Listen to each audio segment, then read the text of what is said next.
Hello everyone, welcome to my another blog. তো আগের ভিডিওতেই দেখেছো আমি শ্বশুরবাড়ি চলে এসেছি।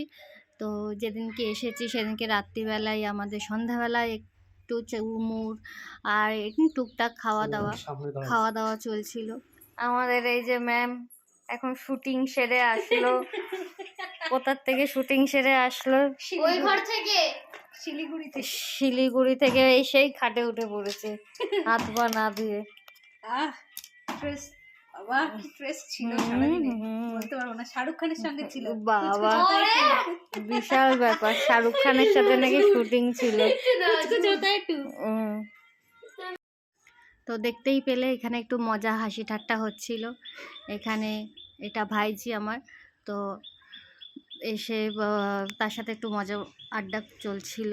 আর এখানেও একটু হাসি ঠাট্টা বলছিল। আমার শ্যুট ছিল শাহরুখ খানের সাথে, শাহরুখ খানের মেন রোল করছে। আমাদের এখানে এখন মাছ কাটাকাটি চলছে। এই মাছটাকে আমাকে কাটতে হবে বলেছে, এই মাছ কাটাবে আমাকে দিয়ে আমার যা।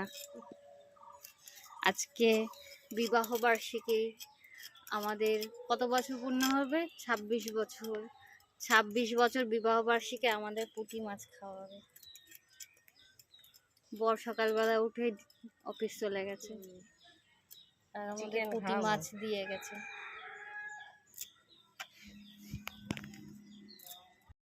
তারপরে এদিকে আমি রান্না বসিয়ে দিয়েছি। এখানে রান্না বসিয়ে দিয়েছি মানে উনুনটা ধরাচ্ছিলাম। অনেক দিন পরে, অনেক দিন মানে অনেক বছর পরে এরকমভাবে আমি আবার উনুন ধরালাম। মানুষের শখ থাকলে, যদি নিজের শখ থাকে, তাহলে জীবনে অনেক কিছু করা যায়।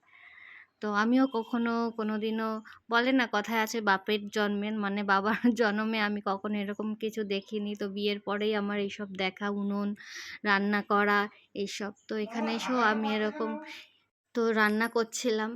কারণ আর এখানে দিদি ওই মশলা বেটে দিচ্ছিল, আর এখানেও আমি উনুন ধরিয়ে দিয়েছি কারণ জাল ধরতে টাইম লাগে। তারপরে এই যে জাল ধরে গেছে, উনুনে আমি মাছ বসিয়ে দিয়েছি। মাছের ঝোল রান্না করবো। মাছের ঝোল বলতে বিচে কলা দিয়ে, গাছেরই কলা, একদম আমাদের গাছের কলা, বিচে কলা দিয়ে পুঁটি মাছ রান্না করব। আর সেদিনকে রান্নাটা আমিই করেছিলাম, মেজদি সব কিছু করে দিয়েছিল। আর এখানে বলছিলাম বস, শখের মানুষ, বিয়ে করেছি, কাঠের জালে রান্না করতেই হবে।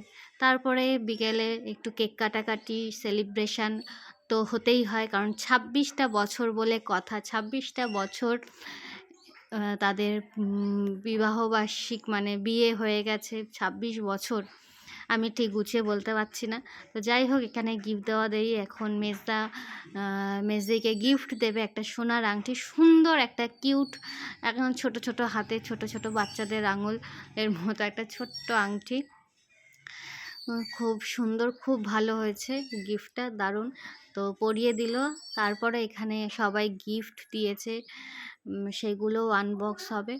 তো এখানে এই যে গিফট দিয়েছে, এটা হচ্ছে মেয়ের তরফ থেকে বাবাকে গিফট।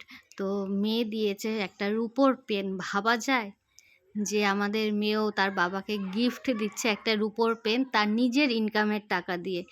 আর তার মাকে দিয়েছে একটা ফটো ফ্রেম, যেখানে ওর মা বাবা দুজনের ফটো আছে, কোলাজ করে একটা ফটো, সেখানে সবাই আছে, ওরা 3-4 জনই আছে, একটা সুন্দর একটা ফটো ফ্রেম।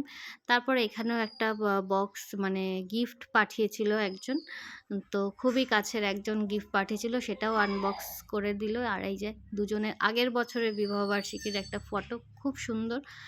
আর এখানেও একটা গিফট আছে, এটাও আই থিঙ্ক এখানে একটা গেঞ্জি আছে মনে হয় মেজদার জন্য, তো যে একজন পাঠিয়েছিল। আর এখানে আছে টুকটাক নাইটি ফাইটি, যা হয় ঘরের বউদের, এইসবই কেনাকাটি। নিজের অকেশান বলতে নিজের সংসারের কাজ, জিনিসপত্র কেনা, নিজের যাবতীয় কেনা, এটাই আমরা আর কি চাই। তো এইগুলোই গিফট। এবার হবে কেক কাটা। তো গিফটগুলো সবকটা গিফটই সুন্দর হয়েছে।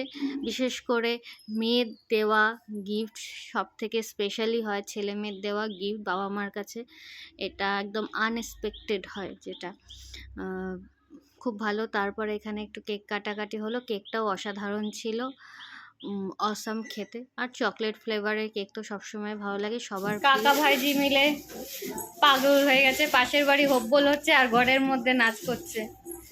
এই যে আর মাঝখান থেকে হনুমান উকি ঝুঁকি মারছে, আর কাকা ভাইজি পাগল হয়ে গেছে। এই যে দুজনের নাচ। তা ওই বাড়ি গিয়ে নাচলেই তো হয়। আর হরিব বল তো ওই বাড়ি গিয়ে নাচলেই হয়, যে বাড়ি হরিব বল হচ্ছে। হরিব বল তো ওই বাড়ি চলে যাও। এইখানে পাগলের মতো না নেচে, হ্যাঁ পাগল হয়ে গেছে। আর আমার ভিডিওটি যদি ভালো লাগে অবশ্যই লাইক কমেন্ট করে আমাকে জানাবেন। সবাই সাথে থাকবেন, পাশে থাকবেন। আর সবাইকে জানাই আগাম হ্যাপি হোলি। সবাই ভালো থাকবেন, সুস্থ থাকবেন। আর আজকে একটা বিশেষ দিন, মানে আমি আজকে সকালবেলা ঘুম থেকে উঠে খুব খুশি হয়ে গেছি। আশা করি তোমরা দেখে ফেলেছো। টাটা সবাই।